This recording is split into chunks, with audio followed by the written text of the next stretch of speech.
Queremos fazer um Quarta Convida bem bacana, o Quarta Convida Podcast, onde nós vamos ter uma pessoa entrevistada. Vamos sair um pouco desse formato comum, convencional, vamos para esse formato do podcast.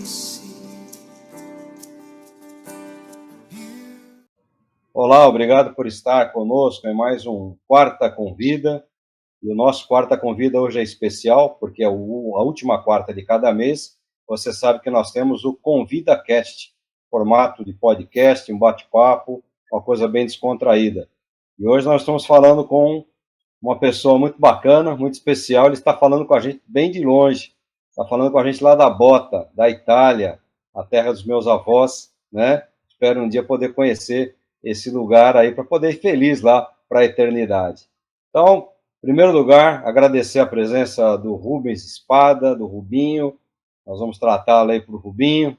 E ele vai se apresentar, quem é o Rubinho, que idade tem, o que ele faz, se é casado, se tem filhos. Fala com a gente aí, Rubinho. Muita gente da igreja vai te conhecer, é óbvio, porque você esteve aqui conosco na época com o Coral Metrópole, né? E você vai espalhar também esse ConvidaCast para muitos amigos seus, mas muita gente que nos assiste provavelmente não te conhece. Então se apresenta aí para nós aí, Rubinho. Primeiro, quero agradecer muito, querido pastor Omar, pelo convite, ao Ítalo. Que privilégio poder estar aqui com vocês hoje, falando aqui diretamente do Vêneto, de Treviso, da Itália. Está um friozão aqui, vocês tudo de camiseta, eu uma friaca aqui. Mas é um grande privilégio, quero muito agradecer, viu, por estar aqui com vocês e contar um pouquinho daquilo que Deus está fazendo aqui na Itália, seja na nossa missão, seja naquilo que Deus trouxe a gente para fazer, e também compartilhar um pouco de como foi essa vinda, por que eu estou morando aqui, e guardo com muito carinho também o momento que nós estivemos com a igreja de vocês, com o Coral da Metrópole, que foi incrível, foi sensacional. O pastor Omar é um pastor querido já da época do pastor Enéas Tonini, nosso mestre, e é muito bom estar aqui com vocês. Obrigado mesmo por esse privilégio, pelo convite. Muito bom. O Rubinho tem uma formação diferenciada, né, Rubinho? Você é maestro.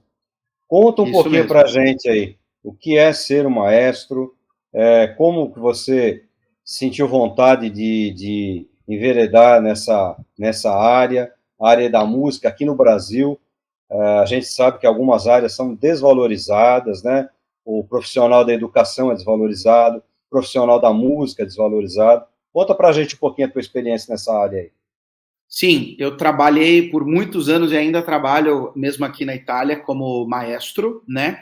Eu tenho 41 anos, então comecei com 18 para 19 anos, né? Então já são aí 22 anos de carreira como maestro. Estudei para isso, naturalmente, né? A música é uma profissão um pouco diferenciada, porque é uma profissão que, na verdade, você já tem que ir para a faculdade sabendo alguma coisa, né? No próprio vestibular você tem já uma prova, você tem que tocar um pedacinho de uma música, tem que ter já uma certa base, né, musical.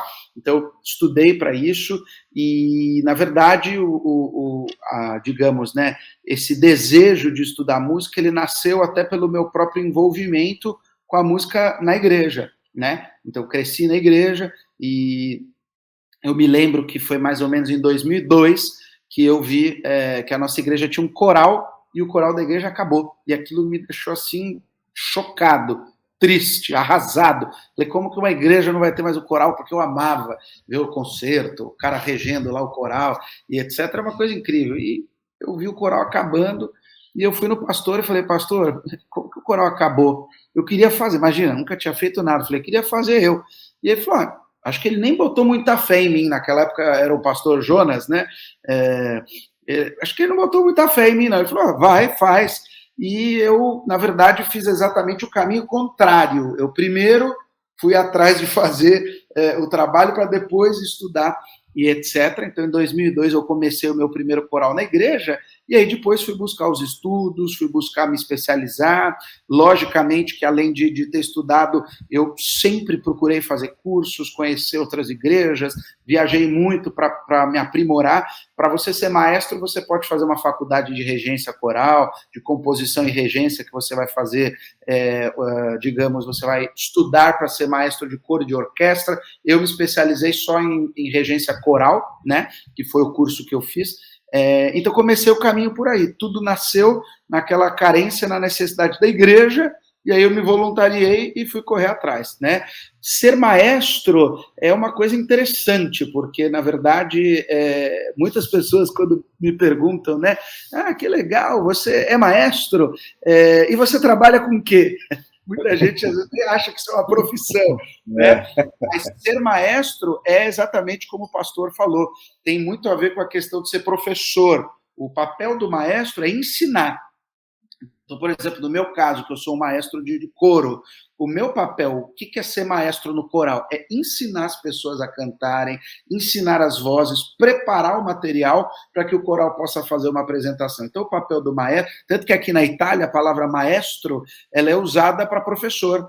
Quando você vai falar do professor da escola, você chama ele de maestro ou de maestra, né? Então, quer dizer, o papel do maestro é basicamente ser professor, ensinar o coralista ou instrumentista a fazer aquilo, conduzir o ensaio, preparar o grupo para o concerto, né? É muito bacana, eu gosto muito, eu me realizo muito como maestro, e aliás eu gosto mais do ensaio do que do concerto propriamente, né? Então ser maestro tem muito a ver com a questão do ser professor, do ensinar, entendeu? Uhum.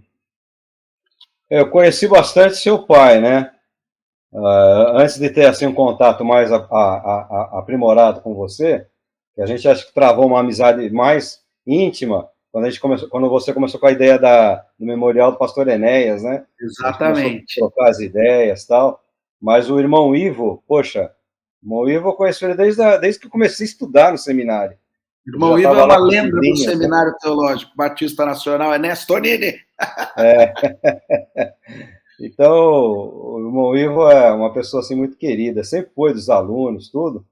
E aí depois a gente começou a ter uma amizade mais legal, até por conta mesmo da organização do trabalho que está lá bonito, né? Mudou de lugar agora lá o Memorial Enéas Tonini. Fica até um convite para quem está nos assistindo aí conhecer lá o memorial nas dependências do seminário.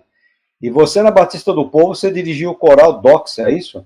Exato. O meu ministério musical, ele começou na Igreja Batista do Povo, já ainda na época do pastor Enéas Tonini, e quando em 2000 chegou o pastor Jonas Neves, na verdade foi ali que a parte musical começou, né? Então antes de dirigir o coral, eu era do grupo de louvor, né? E eu me lembro exatamente como foi isso, porque com 41 anos, né, pastor Omar, eu já sou um pouquinho mais avançado que o Ítalo, por exemplo. Então, na minha época, não era o computador que projetava a letra, né, através de um projetor que hoje joga na tela, e hoje a gente tem até painel de LED, coisas muito mais sofisticadas. Na minha época, era o retroprojetor, né? E eu era o cara, pastor, que ficava no retro, mas eu já tocava e cantava. E a minha irmã cantava no grupo de louvor, e um dia a pessoa que tocava piano faltou. E a minha irmã foi lá e dedou para o pastor Jair, que você conhece ele muito bem, que na época ele era o líder do Ministério de Louvor. Eu jamais vou esquecer, foi a primeira pessoa que me deu uma oportunidade no Ministério de Música, foi o pastor Jair. A minha irmã foi lá e dedou para o Jair, falou, olha, Jair, o Rubinho, ele está lá no retroprojetor, mas ele sabe tocar. A menina do teclado faltou hoje, bota ele para tocar. E aí, Omar, foi o seguinte, eu subi para tocar e nunca mais voltei para o retro. Comecei tocando, no outro domingo eu já estava cantando. Um mês depois o Jair me botou para ministrar louvor, nunca mais saí, e devagarzinho, né, a coisa foi indo. Eu acho que um ano depois, mais ou menos, eu já era o regente do coro, e 1, 2, 3 anos depois eu já era o ministro de música da igreja. Então foi um crescimento assim muito rápido, mas a base foi essa. Comecei com o Ministério de Música na Igreja do Povo. O Coral Dox se iniciou no ano de 2002, né? exatamente com aquilo que eu contei no início, coral que tinha na igreja, que era um coral mais tradicional, da época do pastor Enéas, acabou, e aí eu falei, pastor, nós vamos ter um coral. E aí o pastor falou, vai lá e faz. Então o Coral Doxa nasceu com 16 pessoas e com um maestro que mal sabia levantar os braços e reger o coral na frente das pessoas ali, e a gente começou um trabalho devagarzinho, e a marca do coral, desde o começo, foi o evangelismo. Então, o início do Coral Doxa foi numa transição da Igreja Batista do Povo, mas foi um grupo que nasceu para trazer uma nova proposta de coral para a igreja. A gente tinha já a visão daquele coral mais antigão, e aí eu comecei naturalmente a me inteirar do que era ser regente coral, etc. E o Doxa foi um nome que o pastor Enéas Tonini nos deu. Doxa, como o senhor sabe muito melhor que eu, é uma palavra grega que quer dizer glória, e eu lembro que eu cheguei para o pastor Enéas e falei, pastor, eu precisava dar um nome para o coral. Aí ele falou assim, me dá uns 2 dias que eu vou pensar. Aí depois ele me telefonou, e ele falou assim, olha, eu pensei, achei na palavra de Deus, Efésios 1:6, se eu não me engano, aí ele falou que tinha lá o versículo para o louvor da glória da sua graça, e aí ele falou assim, a palavra doxa, não é? É uma palavra bonita, que é glória, coloca doxa. E a gente, na hora, achou bonita, achou bacana, e daí nasceu o Coral Doxa, que começou a fazer um trabalho de cantar na igreja, trabalho de evangelismo. A marca do Doxa sempre foi essa, botar o coral na rua. E a gente fez muita coisa legal, fiquei regendo o coro por mais de 10 anos, foi um início bem bacana, era um maestro novato e um coro também para mudar um pouquinho a cara de coral na igreja, né? E no ápice, o Doxa teve quantas vozes, quantas participações? No auge do Doxa, a gente chegou a 120 pessoas. No auge do coral, eu levei o coral para cantar mais de 3 vezes no Palácio dos Bandeirantes para o governador, na época, Geraldo Alckmin, Cláudio Lembo, José Serra. Cantamos na Catedral da Sé, no Mosteiro de São Bento, cantamos nas estações de metrô de São Paulo, nos principais hospitais, cantamos na televisão, fomos com o coral em diversos programas de televisão. No auge do Doxa, a gente viajou muito, fomos para Porto Alegre, fomos para o Rio de Janeiro, para Minas Gerais, cantamos na Igreja Batista da Lagoinha, olha, fomos para Goiânia, o estado de São Paulo nós fizemos inteiro, levamos o coral numa viagem missionária para o Piauí, foi uma viagem incrível. Então o Doxa no seu auge fez muita coisa, levei o Coral Doxa para os Estados Unidos, com 33 pessoas, nós fizemos um baita concerto em Nova York, olha isso, vendendo suco de uva na igreja e pizza. Nós juntamos dinheiro para levar o coral para os Estados Unidos, foi uma experiência muito legal. Então, por 10 anos, eu fui o maestro do Coral Doxa, e no auge a gente fez coisas incríveis. A Igreja Batista do Povo era uma igreja muito conhecida também por eventos, e trazia gente de fora e tudo, mas com o Doxa a gente fazia eventos, às vezes, que fazia fila na igreja para as pessoas entrarem. Então, mesmo sendo um ministério, a gente não era famoso, né? Não era o diante do trono, nada, e Deus nos abençoou de fazer um trabalho muito legal, muito legal. O coral local da igreja fez um trabalho incrível. Nós estamos aqui com outro músico, que é o Ítalo. Antes de o Ítalo fazer alguma pergunta, só uma última curiosidade minha, e até que vai agora entrar bastante do pessoal da igreja, né? E a ideia do Coral da Metrópole, como é que funcionou?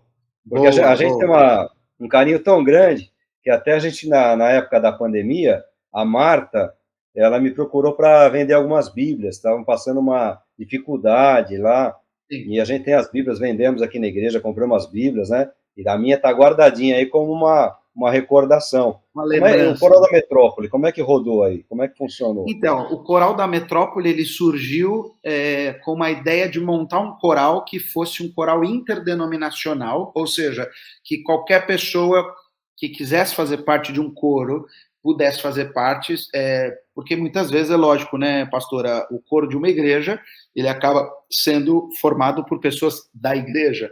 Então a gente montou esse coral para ser um coral aberto, e ele nasceu com essa visão de continuar esse trabalho de evangelismo, continuar o trabalho de usar a música e o coro para levar a mensagem do evangelho para as pessoas, porém, um coro aberto, um coro sem nenhum vínculo com uma igreja, formado por pessoas das igrejas, mas um coral livre. E foi uma experiência incrível. Eu fiquei 4, 5 anos à frente do coral, eu fundei o Coral da Metrópole existe ainda, depois de mim já tem um segundo maestro aí que está coordenando, e me parece que o coral está andando bem, e com o coral também a gente fez coisas assim excepcionais, concertos muito bacanas com o coral da Metrópole. Ele era um coral um pouco mais refinado, vamos dizer assim, mais selecionado, digamos, né, de ter gente que já gostava de cantar, gente que já tinha uma certa experiência. A gente viajou muito com o Metrópole também, fizemos tantos concertos quantos eu fiz com o Doxa em lugares assim super importantes.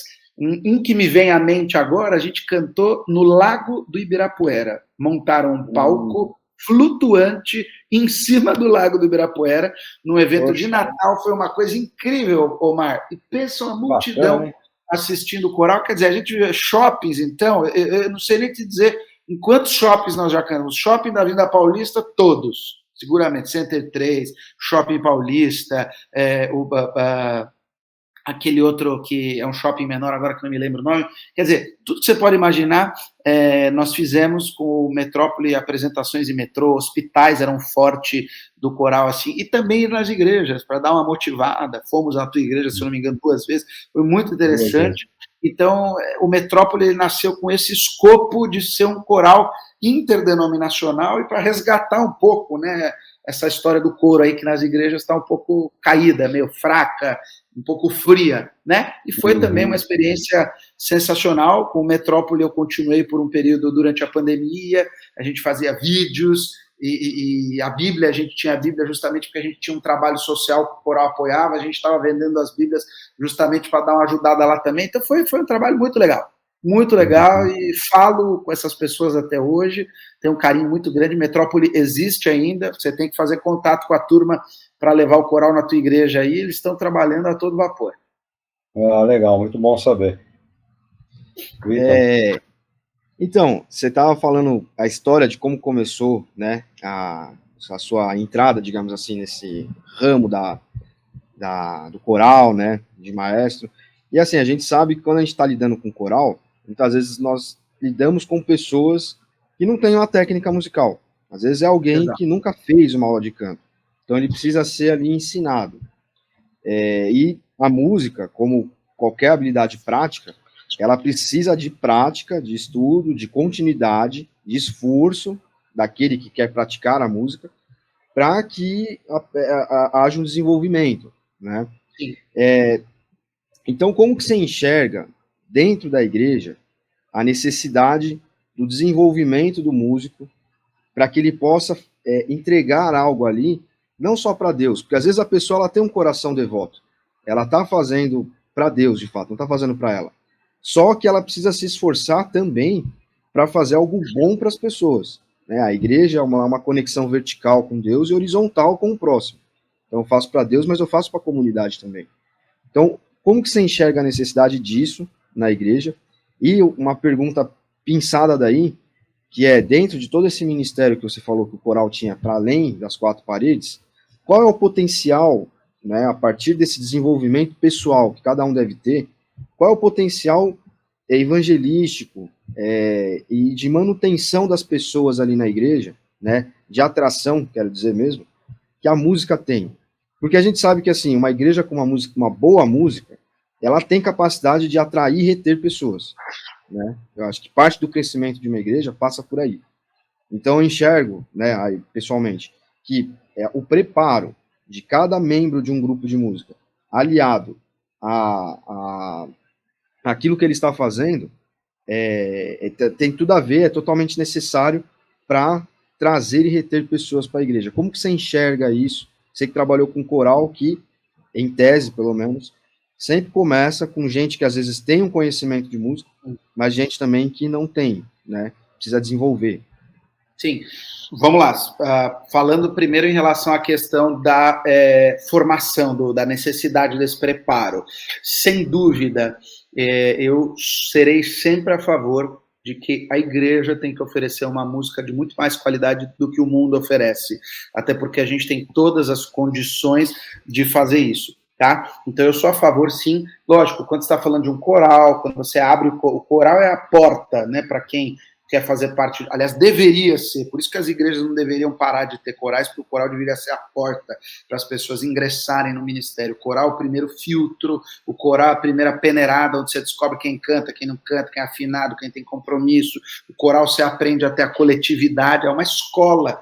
Você pega grandes cantores nível mundial, da música mesmo secular, começaram carreira cantando, tá? Em coro, inclusive. Então, eu acho que a preparação, né, do ministro, do cara que toca e canta, é fundamental. A gente precisa investir tecnicamente nos nossos músicos e nos nossos cantores. O músico ele precisa se preparar, ele precisa estudar em casa, ele precisa saber tocar o instrumento, ele precisa conhecer o que ele está fazendo. O ensaio na igreja, ele é um reflexo da nossa autopreparação que precisa ter.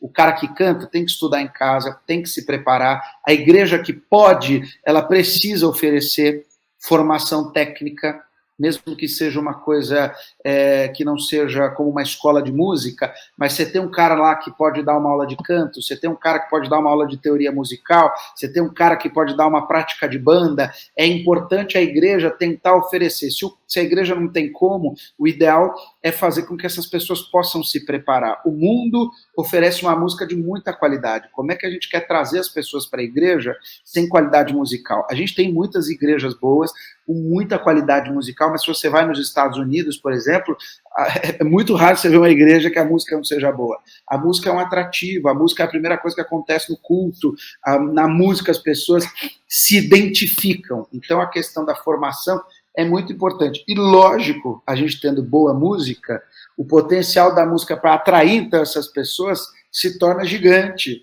Porque, na verdade, muitas vezes a pessoa não vai parar para ouvir o pastor Omar falando lá na Praça da Sé, ou num evento, etc. Mas você bota um coral cantando, você bota uma banda tocando bem feito, um quarteto, sei lá, um cara tocando violino, não importa. A música ela tem um poder. As pessoas se conectam com a música. Por exemplo, quando a gente faz um trabalho de Natal, de sair cantando em shopping, hospital, etc., a música atrai, as pessoas começam a ouvir um coral cantando Noite Feliz, já começa a vir as lágrimas, as pessoas nem sabem por quê. A gente começa a cantar que Jesus nasceu, aí aquilo toca, mexe com o coração. Você começa a cantar um Happy Day da vida, ou até mesmo, não só no Natal, mas esse é o potencial da música. A música é uma linguagem. A música, ela toca o coração da pessoa. E muitas vezes, e está tudo bem em relação a isso, muitas vezes a pessoa acaba vindo para a igreja por causa da música. Porque a música, na verdade, ela é uma estratégia, ela é uma ferramenta. Então, eu sou a favor, e isso não só com coral, sabe, Ítalo? Mas em relação ao Ministério de Música da igreja. Pega a banda da tua igreja, vai um dia tocar num asilo de velhinho, vai fazer um evento numa escola. Você não precisa ter um coral para você atrair pessoas de fora da igreja. E eu vou te falar, porque eu tenho experiência de 22 anos trabalhando como maestro, coral traz gente para a igreja, música traz e fideliza as pessoas na igreja. Tá? A gente tem inúmeros testemunhos de gente que se converteu, gente que veio por causa de um evento musical, porque veio para cantata. Então, assim, a música ela tem que ser já diretamente atrelada com a questão evangelística, e uma coisa feita bacana, ensaiadinha, uma música bem tocada, um coro cantando de um modo bem ensaiado, isso vai atrair a pessoa vai vir perguntar, mas de onde vocês são? E outra, aqui, fazendo já o papel, digamos assim, da questão um pouco mais espiritual da coisa, né? As pessoas veem na gente algo diferente. Nossa, quando vocês cantam, alguma coisa acontece. Então tem também esse gancho da questão espiritual. Então, assim, eu vejo a necessidade do preparo para o ministério em dois âmbitos. Tem a própria questão espiritual, que a gente tem que estar preparado para ir para fora, e a parte técnica. O mundo faz top. Quem faz para Deus devia fazer mais top ainda. Porque a gente está fazendo para o Criador da música. Entendeu? Uhum. Então, esse é o meu avaliar da coisa. O coral tem que ensaiar, tem que se preparar, o coral tem que fazer bem feito, o Ministério de Louvor tem que tocar bem, tem que, sabe, investir em equipamento, comprar um instrumento melhor, dar ferramenta para esse pessoal. Então, é essencial a necessidade do preparo. Tem que se preparar em tudo que a gente faz na igreja, e principalmente na música, porque hoje a gente tem muita coisa boa por aí. Como é que a gente vai roubar a atenção dos jovens se a música da igreja não for boa, não for atraente? Se a gente ficar só naquele formatinho quadrado. Uhum. Então, isso até que eu ia comentar, que hoje o que a gente ouve quando a gente anda por aí, o que eu vejo, né, nem só o que eu ouço, o que eu vejo, é que é crescente o desânimo com a música. Assim, a molecada, de maneira geral, dentro e fora da igreja, eles não têm mais interesse. Houve uma época em que era normal você conversar, por exemplo, eu acho que eu sou dessa época, porque eu lembro que na minha sala, quando eu estudei colegial, ginásio, eu tocava bateria, tinha tipo um cara que tocava baixo, e nem era evangélico, aí tinha um que era católico, tocava violão na igreja católica, o outro, eu aprendi teclado, cavaquinho, eu toco na roda de samba do meu tio. Cara, hoje, isso não existe mais. Essa molecada, eles não têm mais contato com música, eles não é uma coisa normal alguém saber tocar um instrumento, e isso, lógico, reflete dentro da igreja. Né? Antes você via aquela molecadinha que ficava olhando pro tecladista, pro baterista, e queria aprender, né? Isso não acontece mais. Olhando assim para o que está acontecendo hoje no âmbito da música de maneira geral, dentro e fora da igreja, você enxerga que isso está acontecendo porque essa molecada migrou pro funk, pro trap, para esse tipo de ritmo, onde você não tem mais banda, você tem só um cara com uma pista lá, tipo um DJ, e ele coloca a gravação e o cara canta em cima daquilo? Ou você acha que é realmente uma falta de incentivo dos pais, ou eu acho que tem as duas coisas. Eu tenho 41 anos, mas tenho a bênção de ser pai de uma adolescente de 15 anos, com a qual eu aprendo muito. Então, eu tenho 41 anos, mas eu consigo ainda me revitalizar um pouco com a mente da Júlia, que me ajuda, né?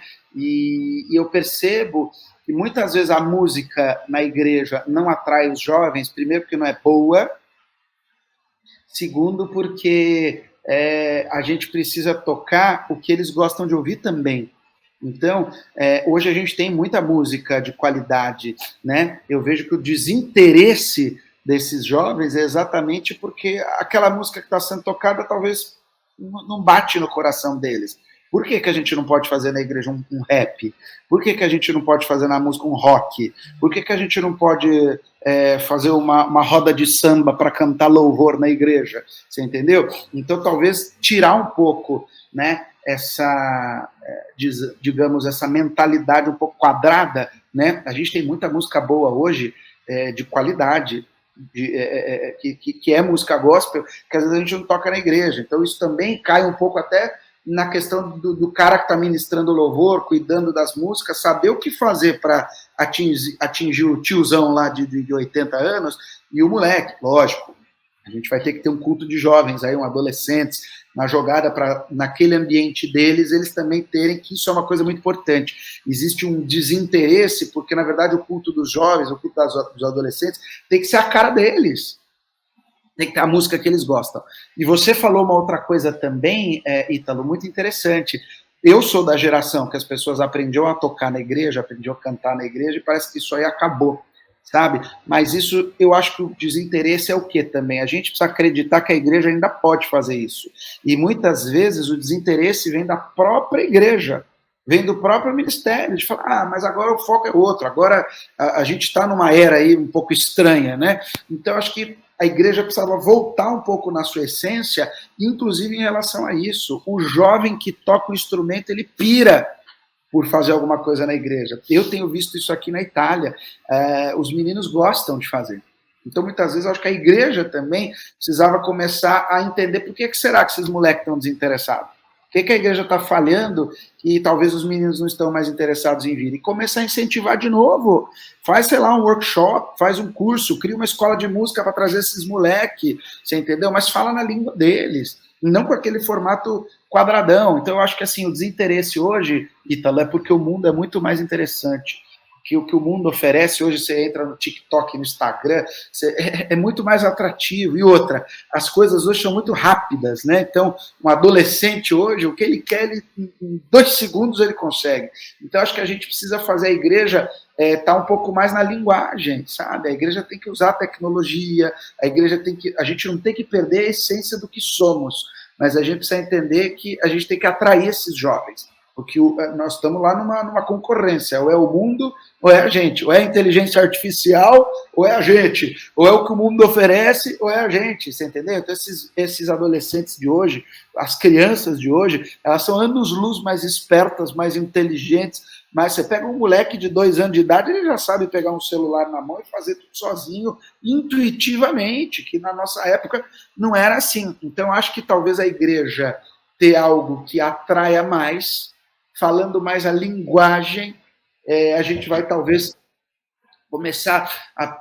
e ó, vou além também, né? Sem querer polemizar. Mas até a questão do estilo. Muita igreja, você não pode cantar certos estilos musicais. A gente tem hoje Elevation, você tem a Bethel, você tem os mais para trás, aí Hillsong, que foi a pioneira desse worship, que a galera não gosta, né? E fala, tal, mas muitas vezes é essa música que atrai os jovens. Então, por que a gente não mantém a cara da nossa igreja? Por que a gente não mantém o DNA da nossa igreja? Mas, de vez em quando, vai inserindo algumas coisas dessas que possa atrair os jovens, fazer um culto só de música, sabe? Fazer uma coisa que possa atrair esse pessoal. Então, o desinteresse é porque a igreja muitas vezes não fica atrativa, a música não fica atrativa, o cara não quer participar, porque tem coisa mais legal lá fora. Na aula inaugural do seminário, o pastor que deu a palestra lá, ele falou muito sobre a essência e a aparência, a apresentação. A essência, Cristo, a palavra, nós não abrimos mão, mas a apresentação... Que nem, né, eu vejo muita gente criticando, agora o filtro da igreja, o tapete da igreja é cinza escuro, é preto. Quer dizer, a pessoa está preocupada com a aparência, né? Não com a essência. A palavra e na verdade mesmo, isso aí não tem nada a ver, né, Omar? Porque, tudo bem, eu sei que agora a moda agora é falar das igrejas da parede preta, né? Mas, cara, se as igrejas da parede preta tivesse vazia, eu não estou aqui defendendo, tá? Não é para polemizar. Eu sou a favor ou contra a minha igreja, não vai ter parede preta. Mas o que eu quero dizer é assim, cara, estão atraindo jovens, as pessoas estão se convertendo, é o que você falou, a essência que é importante. Se lá está sendo pregada a palavra de Deus pura e sem heresia, não importa se a parede é preta, vermelha ou branca, meu irmão.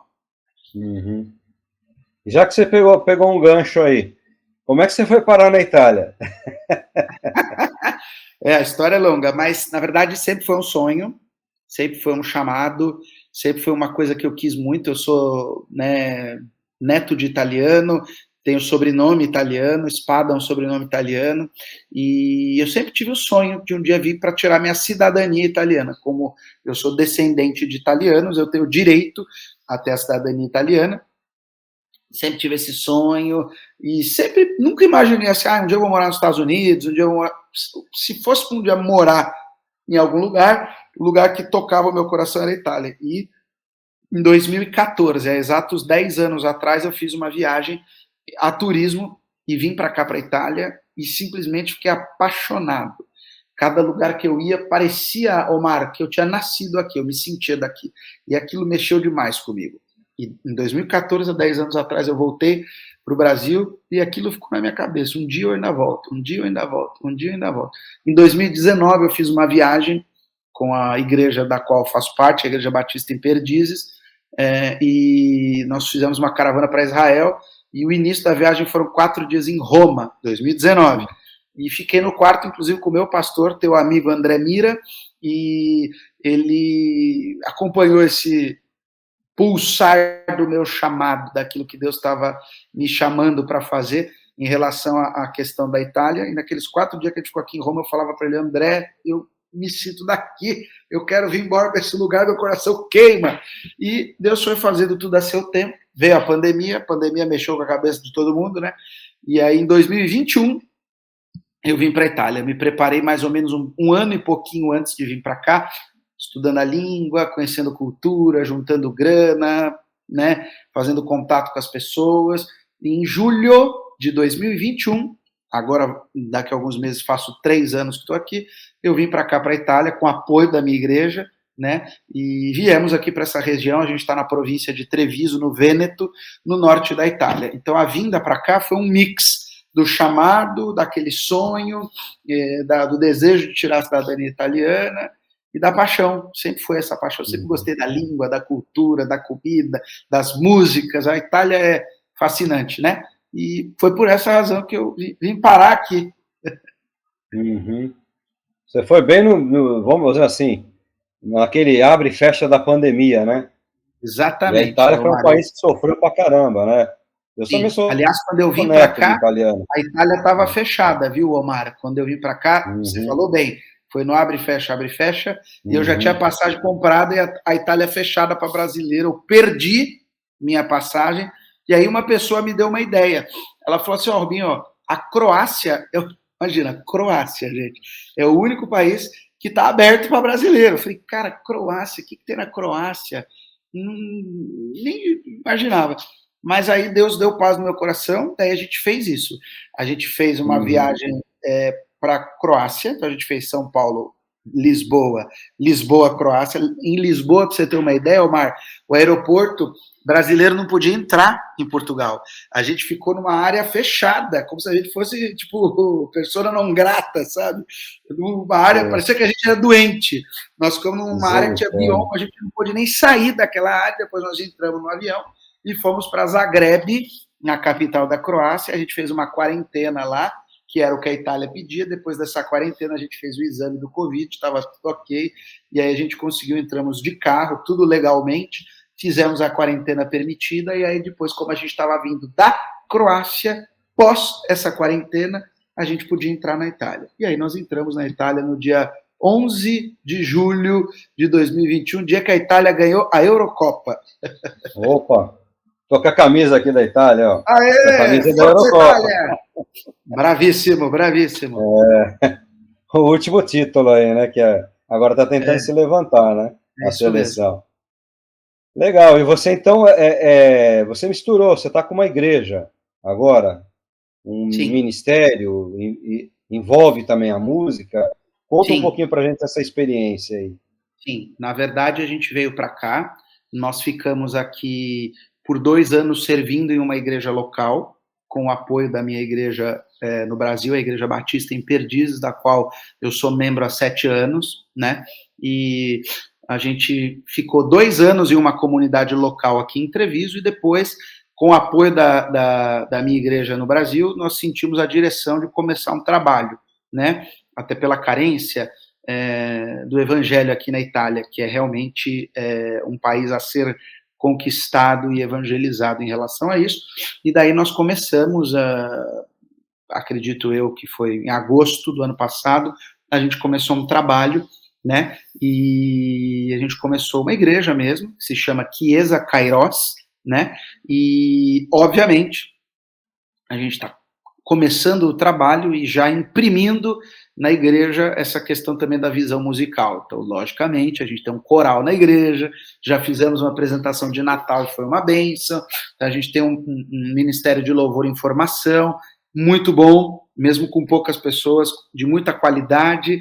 Então, hoje nós somos uma comunidade com cerca de 30 pessoas, mais ou menos, que aqui também na Europa é muita coisa, né? Se é uma comunidade com 30 pessoas, mas nós temos só 5, 6 meses de vida como igreja, é muito pouco tempo, né? Então, nós somos uma igreja que está com essa visão de alcançar os italianos. Nós não somos uma igreja para brasileiros, o nosso culto é 100% em italiano, as músicas são em italiano, todas as nossas reuniões são em italiano, ensaio do coral é italiano. Então, a gente não é uma igreja para brasileiros, o nosso objetivo é alcançar os italianos para Cristo, né? E Deus tem nos abençoado muito, somos uma igreja apoiada e ligada à Igreja Batista em Perdizes, em São Paulo. É a que te dá manutenção, é a Batista de Perdizes. O André é um amigão, né? Aproveitar e mandar um abraço aí. O André Mira. O pastor André estava aqui, Omar, semana passada, ele veio ficar 4 eu acompanhei, eu vi aí. Ele até pregou, trouxe uma palavra, né? Sim, ficou aqui hospedado na minha casa, e o pastor André é um querido, nós temos uma amizade muito grande, você sabe também que ele é músico, então ele tem uma veia musical muito forte, né? E a gente teve a bênção de recebê-lo aqui na Itália, né? Eu sou missionário da Igreja Batista em Perdizes e agora comecei a me preparar para o ministério pastoral aqui na Itália, então comecei a fazer o seminário.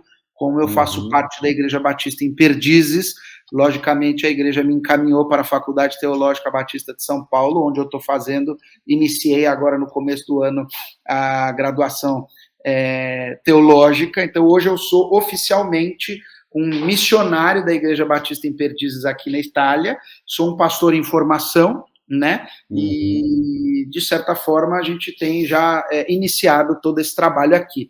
E então a gente está fazendo um trabalho muito bacana e dia a dia Deus tem nos abençoado, trazendo pessoas, a gente vai aprendendo junto. Tem sido muito legal, pastor, tem sido uma bênção, logicamente com todos os desafios que o campo missionário traz, né? Mas a gente tem visto a mão de Deus. Eu prego na igreja, prego em italiano, 100% já italiano, a gente está super bem na língua já, então eu tenho feito também esse trabalho pastoral junto com a igreja, e tem sido muito legal, e agora a gente tem oficialmente aí o apoio do André também, que é algo que está sendo muito especial, essa retaguarda, eu como membro da igreja, e agora missionário da igreja, para poder desenvolver esse trabalho aqui na Itália. Precisa, né, ter a cobertura, porque ainda mais você fora do país, né, querendo ou não, estando bem integrado ou não, você está fora do teu país de origem, então, a receptividade do povo italiano, dos mais velhos, que eu sei que são conservadores, a Itália ainda é um país católico, né, ainda tem uma tradição, mas as barreiras entre católicos e protestantes, eu percebo, não sei, aqui no Brasil e em muitos lugares, eu percebo que essas barreiras elas estão sendo derrubadas, né? Eu sei que pega mais um pouco a questão da idolatria, por conta da Igreja Católica, mas a Igreja Protestante ela também tem idolatria, idolatra pastor, idolatra a própria denominação, né? Então, como é que você está sentindo aí as dificuldades? O italiano, ele é, na verdade, assim, o italiano, ele é uma pessoa interessante para se evangelizar, porque o italiano, ele precisa saber quem você é, o italiano precisa te conhecer, e uma coisa que te leva para o evangelismo é o relacionamento. Então, se aproximar da pessoa é o primeiro passo, né? Então, não é como o Brasil, que é um país, digamos aí, com sei quantos por cento, 40% evangélico, eu já nem sei, todos atualizados em relação ao Brasil. A Itália, hoje, para você ter uma ideia, Omar, 1, qualquer coisa por cento seria considerado, entre aspas, evangélico, protestante, e aí até dentro desse 1, qualquer coisa, tem até outras coisas aí junto. E o ateísmo e o islamismo estão crescendo muito aqui na Itália, né? Então a Itália ainda é um país católico, predominantemente, mas com o franco crescimento do islamismo e do ateísmo. O ateísmo aqui é avassaladoramente gigante, tá? As pessoas são muito, como é que eu posso te dizer, decepcionadas com a igreja católica, e principalmente até dentro do que o Ítalo falou lá atrás, os jovens não querem saber de ir na igreja. O que o jovem quer saber de uma igreja católica, naquela missa, né, tradicional zona, desanimada, sem fervorosidade? Então, a igreja evangélica, se ela souber fazer o trabalho dela bem feito aqui na Itália, ela tem, como diria minha mãe, a faca e o queijo na mão, porque o italiano, na verdade, ele quer uma coisa um pouco mais fervorosa, um culto mais alegre. O italiano é curioso, o italiano ele é exigente com a pregação da palavra, é cheio de dúvidas, de perguntas. Então, se você souber fazer um bom trabalho, o italiano ele é receptivo. Obviamente que o italiano ele tem um berço católico, né, que de certa forma nos aproxima deles, porque a base cristã é a mesma, digamos assim, né? E se a gente tiver sabedoria, Omar, para ir transitando nas diferenças entre católicos e protestantes, que são diferenças doutrinárias, basicamente, a gente vai lidando bem. Então, você cria relacionamento. A música aqui é uma baita estratégia. Só para você ter uma ideia, a gente fez um concerto de Natal já na Igreja Nova, na Kairos. A igreja estava cheia, tinha gente em pé. Então, você vê que a sede deles é muito grande. O católico e o protestante têm uma boa relação. Às vezes, as pessoas, o que eu enfrento aqui é muitas vezes de não saber o que é uma igreja protestante, que quer ser evangélico, eles têm essa curiosidade, digamos, né? Mas eu não diria para você que é uma relação negativa. Até na outra igreja mesmo nós tivemos a possibilidade de participar de evento em parceria com a Igreja Católica. Então, lógico, né, Omar, como em todos os lugares, a gente tem os missionários, as igrejas que vieram aqui evangélicas e não fizeram coisas legais. Então, nesse aspecto, a gente tem um bom testemunho. Mas os evangélicos, eles não são, eu não diria para você que eles são mal vistos. Tem gente que acha que é seita. O católico não conhece. Quando você conversa, explica e mostra para ele, por isso que o evangelismo aqui ele é um pouco mais trabalhado, você entendeu? Não dá para você chegar com o folhetim que passará a eternidade, ou as leis espirituais. Você precisa sentar na mesa, tomar um vinho italiano sem se escandalizar. Vinho, cappuccino, vinho.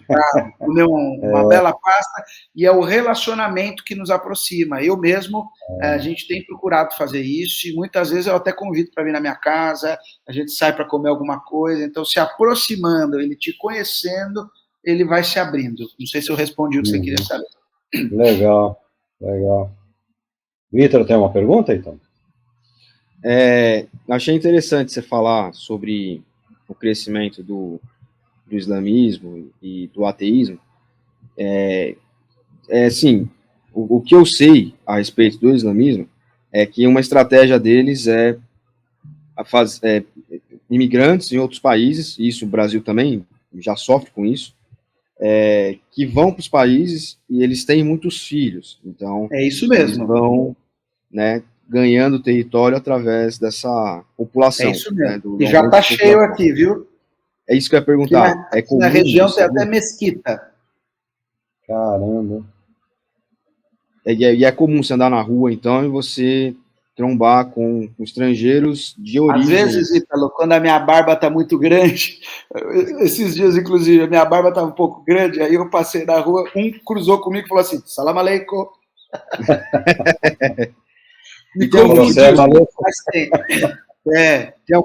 Existe algum tipo de hostilidade da parte deles, ou ainda é pacífica a convivência? Ainda é pacífica, pelo menos daquilo que eu vi. Se existe hostilidade, eu nunca vivi. Já ouvi falar, ok?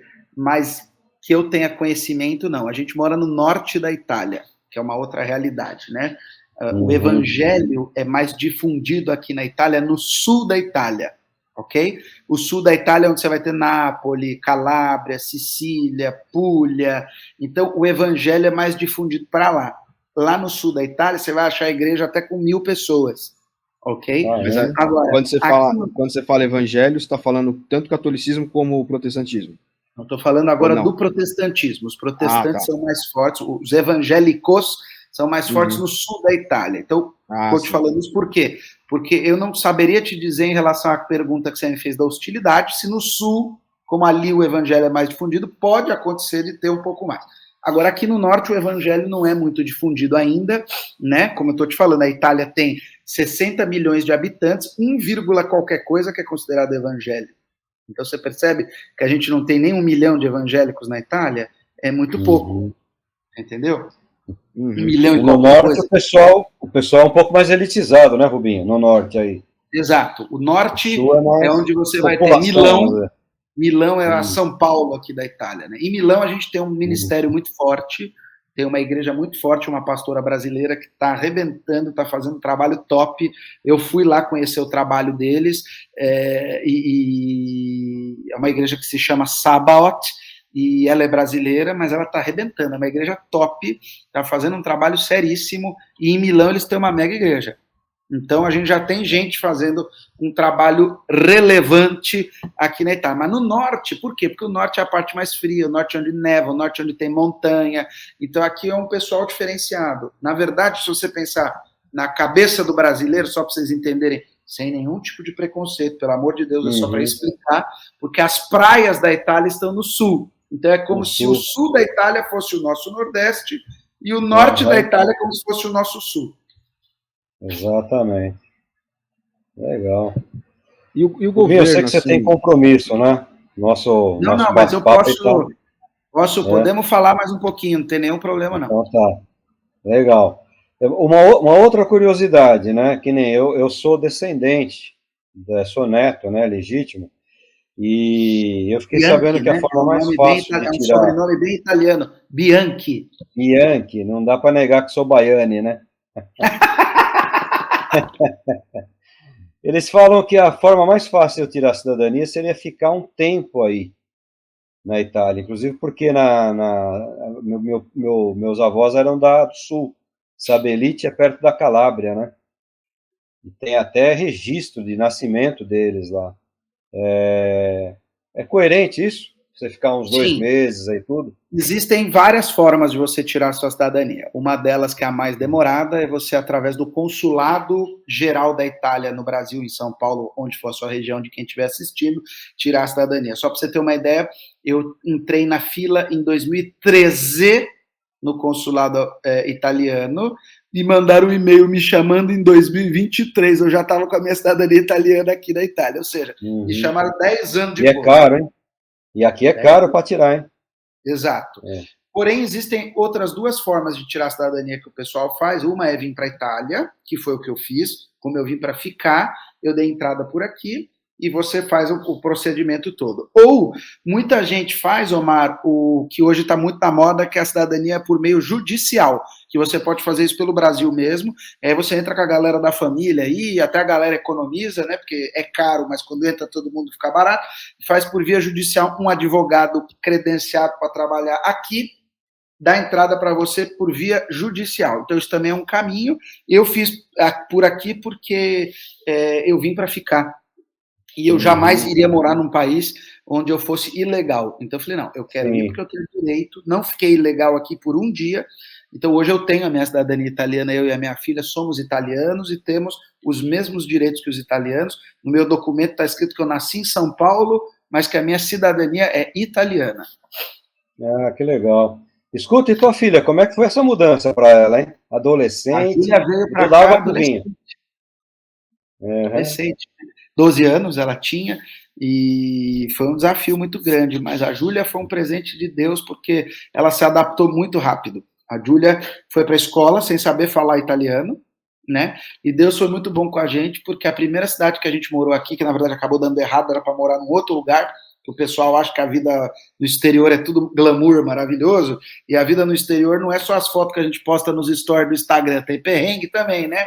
E daí a gente ia morar num lugar, deu errado, acabamos indo para uma cidade minúscula, só que aí eu já vi que foi o cuidado de Deus na vida da Júlia, porque por ser uma cidade minúscula, ela foi para uma escola super pequenininha, onde tiveram muito cuidado e ajudaram muito ela na adaptação, na língua, né? Então, a vinda para cá foi muito importante, essa cidade pequena, para a gente se contextualizar. O meu processo, digamos, de mudança para a Itália, ele se deu com pelo menos 1 ano de preparação no Brasil, pesquisando os documentos, descobrindo os documentos todos que eu precisava para dar entrada na cidadania italiana, traduzir, apostilar, fazer tudo como mano figurino, descobrir a certidão do cara que nasceu na Itália, tá? Então, o processo de mudança foi, primeiro, me planejar no Brasil por 1 ano, juntar dinheiro, aprender a língua. São as 3 coisas fundamentais que eu sempre falo. Você tem que aprender a língua, tem que juntar uma graninha para vir, e você tem que, se for tirar a cidadania, vir com todos os documentos certinhos e se informar com quem manja disso. E, logicamente, lá do Brasil, eu já vinha falando com as pessoas que eu tinha contato aqui, que moravam aqui, até mesmo com a igreja que eu fiz parte, para a gente organizando isso. Então, foi um processo de preparação, sabe? Vendo onde ia morar, descobrindo como é que fazia, matrícula de escola, isso, aquilo e tal. Então, foi um processo que não foi abrupto de uma hora para outra, houve um preparo, tá? Fiz 3 meses de aula de italiano no Brasil, me preparei, comecei a ler a Bíblia em italiano, comecei a ouvir música em italiano, e etc., e falando com pessoas daqui para entender língua, preço, cultura, né? Então, e eu vivi o vai e vem da pandemia, perdi passagem que comprei, aí vai, agora não vai, agora embarca, agora fechou, agora abriu, e aí que a gente resolveu vir para Croácia. Então o processo, vendi tudo, vi com uma mala grande e uma pequena eu, uma mala grande e uma mala pequena a Júlia, nós viemos com a nossa vida resumida em 2 malas cada um, tá? E largamos tudo para trás e viemos. Então, o processo da mudança, ele foi um processo que eu diria que a adaptação foi até tranquila, porque como era uma coisa que a gente queria muito, a gente teve muitas dificuldades no começo com a língua, com o clima, você chegar aqui, o inverno aqui não é brincadeira, onde eu moro faz -8, a região aqui neva, então é um choque muito grande, a cultura, o pessoal fecha o comércio na hora do almoço, entendeu? Então, assim, é tudo diferente, sabe, Omar? Então, a gente teve as adaptações normais, o processo dessa mudança, no começo ele é um pouco radical, mas eu só posso agradecer a Deus, porque Deus colocou pessoas no caminho da gente, Deus colocou gente para ajudar, a minha filha se adaptou em 2, 3 meses, Omar, a Júlia já estava falando italiano, em 4, 5 meses ela já estava tirando boas notas na escola. Então Deus foi muito bom de pôr a gente numa cidadezinha pequenininha, para a gente ter uma boa adaptação e conseguir, né, se arrumar. E eu, súbito, arranjei um trabalho, porque além de querer fazer uma grana também, quando saiu a minha cidadania, que eu já tinha documento, podia trabalhar, eu arranjei um trabalho. E esse trabalho me ajudou muito a aprender a língua, porque eu trabalhava numa farmácia e trabalhei por 2 anos farmácia, atendendo telefone, ajudando no estoque, fazendo de tudo que você pode imaginar. Trabalho, vida real, você entendeu? Sem glamour, mas foi uma experiência top, porque me ajudou muito trabalhar só com italianos e aprender a língua. Você quer ser missionário, você quer vir morar num outro país, se você não fala a língua, você já começou errado. Ou então buscar mecanismos para você fazer. Então, o processo da mudança, a gente teve aquela, né, adaptação. Eu lembro que a gente chegou em julho, estava aquele calor aqui, Omar, pensa, o verão aqui é pesado, faz 40 graus, fácil, tá? E então a gente passou por aquele verão, aí você imagina, quando chegou esse Ítalo, setembro, outubro, veio o outono. Meu, parece que eles viram a chave e de um dia para o outro tá calor e fica frio, parece que a Frozen passou na porta da tua casa e congela tudo. No outono já é um baita choque, né? Então, lógico, primeiro inverno, as primeiras coisas você vai se identificar, vai sofrendo até se adaptar, mas o processo da mudança, a gente passou por ele etapa por etapa. Omar, tudo que você achar que o imigrante pode passar indo morar num outro país, eu passei. Documento, perrengue, carro, BO, tudo que você pode imaginar, aí a gente vai ter que fazer um dia um outro ConvidaCast. Para contar outros tipos de experiência, né? Exato. O custo de vida é muito caro, aí, Rubim? Olha, se você pensar em dinheiros e não converter para reais, proporcionalmente é mais barato, porque se você pensar em dinheiro, né, tô falando, né? Então, por exemplo, 1 para 1, não pensar que €1 custa R$5,50, e mesmo assim tá cheio de coisa aqui que a gente converte para real e ainda é muito mais barato. Então, o custo de vida é bem ok. Você consegue ganhar o salário médio deles e ter as despesas cobertas, né, do básico, do aluguel, das contas de consumo, do combustível, do mercado. Mercado aqui, principalmente nessa região, fazer mercado na Itália tem um bom preço. Você consegue fazer uma boa compra com bons preços. E outra, aqui a gente compra produtos que, tipo, é tudo de qualidade, né? Então, eu brinco, eu falo, né, que eu gosto muito de cozinhar, sabe? E eu já curtia a culinária italiana. Com menos de €10, eu faço uma carbonara para 4 pessoas tranquilamente, só com produto de primeira linha, você entendeu? Então, é lógico. Aí cada um vai ter a sua realidade, mas até a região que a gente mora numa cidade que é perto de uma cidade grande, então eu moro numa cidade que é um pouquinho menor, eu moro numa cidade com 9.000 habitantes, então a gente tem uma vida de interior, eu falo que é uma vida de interior com estrutura de cidade grande, porque a região do Vêneto, ela é uma região de agricultura, aqui o forte é a produção da uva, né, então você está numa região mais que a cultura é a cultura da agricultura, então é uma vida de interior com estrutura de cidade grande, tem tudo que eu preciso aqui, mas é uma vida de interior, não tem trânsito, tem segurança, e o custo de vida é bem ok para quem está ganhando em euro, tá bem de boa. A igreja, você tem o quê? Um salão, uma casa? Como é que funciona a igreja? A igreja, a gente se reúne na sala de um hotel. Então, por enquanto, nós estamos nos reunindo na sala de um hotel, tá? E Deus tem abençoado e tem trazido as pessoas. Então a gente se reúne num hotel e aos sábados, quando a gente faz o culto de jovens, a gente se reúne num coworking. Então é um espaço muito modernão, muito legal, que tem um preço super acessível. Então de sabadão a gente faz o culto dos jovens no coworking, bem no centro de Treviso, e aos domingos a gente faz os cultos da igreja num hotel, numa sala de um hotel. E tem sido bem legal. Tem a estrutura você toda. Você paga tipo uma diária pelo hotel? Isso, exatamente. Está tudo incluído. Som, a luz, o aquecimento, o ar-condicionado, tem projetor. É entrar e fazer o culto. Que legal, bacana. Você vê que é uma realidade diferente, né? Uma realidade diferente. Totalmente. E é legal porque você vê, como é que eu faço aqui um culto no inverno, num lugar que não tem aquecimento, num lugar que tem temperatura negativa e neva? Como é que eu faço, né? No verão? O verão daqui, Omar, é úmido, 40 graus aqui, você passa o mês de agosto inteiro sem botar uma calça. Então, como é que você faz para fazer o culto? Você tem que ter um lugar que pelo menos tenha um ar-condicionado, tenha um aquecimento, entendeu? Legal. Rubinho, obrigado pelo teu tempo. Com certeza nós vamos fazer um outro ConvidaCast com você. Quando quiser. Daqui a um tempo, né? Porque são muitas experiências bacanas, esse seu conhecimento na área musical.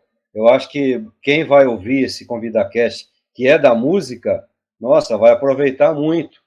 Quem tem chamado missionário, que pensa em alguma coisa, vai curtir bastante. A tua experiência é um cara novo ainda, né? O Ítalo vai fazer 32, né, Ítalo?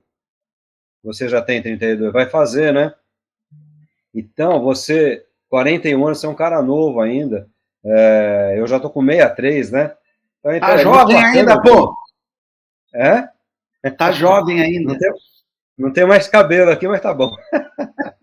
Então, eu agradeço você pelo tempo. Certamente a gente vai voltar daqui alguns meses aí. Você vai ter mais novidade, mais coisa para contar para a gente, né? Aí vai ficar os seus contatos. Depois o Ítalo vai pegar os seus contatos. Se o pessoal puder te ajudar de alguma maneira, até mesmo uma oferta missionária. De vez em quando a gente tem aí o período missionário, né? Que a gente separa uma oferta e manda. Então vai ficar aí tudo isso aí, seu contato, tudo direitinho. E agora a igreja compra você também para as orações, né? Orando por você, por esse trabalho. A gente precisa muito, pastor Omar e Ítalo, porque estar no campo missionário não é fácil. As pessoas acham que, e repito de novo, peço licença, não é nenhum tipo de preconceito, mas muitas vezes as pessoas acham que os países da Europa não precisam ser evangelizados. A Itália é muito menos alcançada e evangelizada, por exemplo, que os países da África. Então, é um país carente do evangelho, um país que precisa de Jesus, e o mundo espiritual aqui é palpável. Então, a gente que está aqui no campo trabalhando para Jesus, a gente, acima de tudo, precisa muito de cobertura espiritual, de oração, de intercessão, e peço a vocês que orem por nós, orem por mim e pela Júlia, minha filha, orem pela Chiesa Kairos, que é a nossa missão aqui, e por aquilo que Deus está fazendo. O fato, lógico, toda ajuda é bem-vinda, mas, acima de tudo, são as orações, o apoio, a cobertura espiritual que a gente precisa, porque não é fácil. A gente está fazendo um trabalho, Deus tem nos honrado, mas a gente precisa desse apoio, porque é campo missionário, Omar, não importa qual seja ele. Não esqueça que a gente está na sede do catolicismo no mundo, né? E é muito desafiador pregar o evangelho aqui, mas Deus tem nos dado estratégia, ideias. Obrigado, Ítalo, obrigado, Omar, pelo convite, pelo carinho. Depois eu deixo com vocês minhas redes sociais. Quem quiser conhecer também as redes sociais da igreja, é @Chiesa Kairos Treviso. Então, fala como que é o Instagram, né? Sim, o da igreja é @Chiesa Kairos Treviso. Chiesa é CHI, né? Chiesa, que se escreve. Chiesa Kairos Treviso. E o meu é @Maestro Rubinho. Então, seja quem quiser conhecer o que eu estou fazendo, ou ver aí o Instagram da igreja, qualquer coisa eu mando de novo para o Omar pelo WhatsApp, tá? Mas obrigado, muito obrigado a vocês, foi um privilégio estar aqui com vocês. Kairos, tá? Não é Kairas, é Kairos, com O. Chiesa Kairos. Isso. Sempre estaremos aqui à disposição. Omar, quando quiser, pode nos chamar, vai ser sempre uma bênção. Você é um pastor querido, e nós amamos muito você e a sua igreja. Ore pelo meu pai também, que está atravessando um momento de saúde muito delicado. Meu pai está totalmente acamado já, e a gente precisa também das orações pelo seu Ivo aí. Quando você lembrar do teu amigo, ore por ele também. E mais uma vez, muito obrigado. Orem por nós, orem pela Itália, orem pelo projeto missionário. Deus abençoe vocês aí. Contem comigo.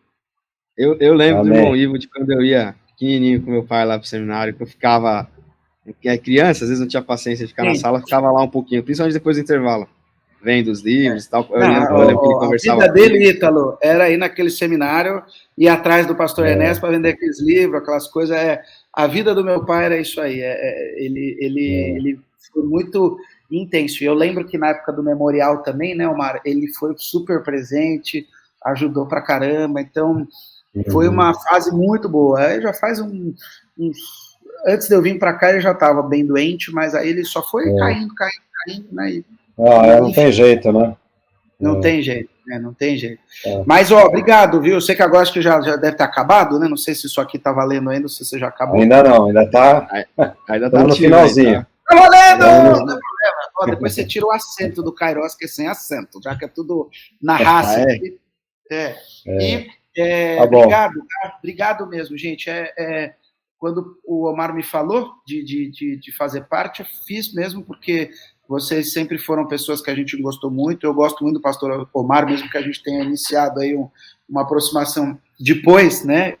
Enfim, mas você é ainda mais quando eu descobri que você tem uma certa amizade com o André Mira também, que é o meu pastor, e o André é um cara maravilhoso, é um cara missionário, que tem visão de reino e de missões. Então a gente só tem boas conexões, além de sermos discípulos de Enéas Tonini, né? Que aprendemos muito ali do pastor Enéas, que era um pastor simples. Estava mostrando, Omar, só para finalizar aqui, eu queria te mostrar uma Bíblia que o pastor Enéas me deu, uma Bíblia em italiano, que tem uma dedicatória dele. Eu acho que aquilo ali já era assim, profético, sabe? E eu estava lendo esses dias essa Bíblia aqui, ó, tá vendo? É uma Bíblia em italiano. Legal. Parola del Signore, la Bíblia. E aqui dentro tem uma dedicatória, ó, do pastor Enéas. Isso é histórico, hein? Olha aqui. Isso é histórico. Ele escreveu em italiano. Al figlio mio, Rubens Spada, con saluti del tuo padre, Enéas Tonini. Puxa, que legal. Ele escreveu, ao meu filho Rubens Espadas, com as saudações do seu pai, de tuo padre. Enéas Tonini, em 2005, eu estava mostrando para o pastor André essa Bíblia aqui, e falei, olha, isso aqui acho que já era profético quando o Enéas me deu essa Bíblia. E é uma pena, né? O pastor Enéas podia ter vivido 150 anos, né? Eu queria poder ter contado para ele que a gente está aqui, que a gente está fazendo, mas mesmo assim eu vejo muito, sabe, Omar, a influência e as marcas do ministério do pastor Enéas Tonini, até naquilo que a gente está fazendo. O nome Enéas Tonini ainda é um nome forte, viu? Não sei até quando será, né? Mas ainda no nosso seminário... Você que é envolvido aí com o seminário, com convenção, vocês não podem deixar o nome do pastor Enéas se apagar, porque ele tem um legado indelével, a história e o que ele fez é para sempre, sabe? Então, eu acho que o pastor Enéas ainda tem muito que contribuir, digamos assim, com o seu legado, com aquilo que ele deixou, né? E ele era filho de italianos, né? Um italiano legítimo que tinha também a sua cidadania italiana. No comecinho da biografia dele, ele conta essa raiz da Itália. Então, eu estar aqui hoje, cara, não tem como não mexer com o nosso velhinho lá. Enfim, é isso. Obrigado mesmo. Obrigado pela oportunidade. Foi uma bênção. Contem comigo, orem por nós. Contamos com o apoio de vocês. Bora trabalhar para Jesus. Que Dio vi benedica. Amém. Sem dúvida nenhuma, você vai ganhar agora uma igreja. A Água da Vida vai estar orando por você. Amém. Obrigado. Obrigado. Isso faz toda a diferença. Obrigado, Ítalo, pelo apoio. Obrigado, Ítalo. Você é café no bonito. Ítalo, vem para a Itália. Traz seu pai para passar umas férias. Vamos. Eu acho que eu vou antes dele. Você sabe, né, Ítalo? O pessoal que nos acompanhou. Você é italiano? Ítalo é italiano. Exatamente. É uma homenagem, né? Tá vendo? Gente, você que nos acompanhou no Quarta Convida, ConvidaCast, obrigado por estar conosco até agora. Ajuda, divulga, curte lá, gostou do papo? Bota lá o joinha, se inscreve no canal. Para nós é muito importante a gente ter uma quantidade boa de pessoas inscritas, pessoas que participam. Mais uma vez agradecer o Rubinho, nosso amigo, que Deus esteja abençoando. E você, tenha uma quarta-feira sempre abençoada. Semana que vem, Jesus permitindo, estaremos de volta em mais uma quarta diferente, uma quarta convida. Até lá. Queremos fazer um Quarta Convida bem bacana, o Quarta Convida Podcast, onde nós vamos ter uma pessoa entrevistada. Vamos sair um pouco desse formato comum, convencional, vamos para esse formato do podcast.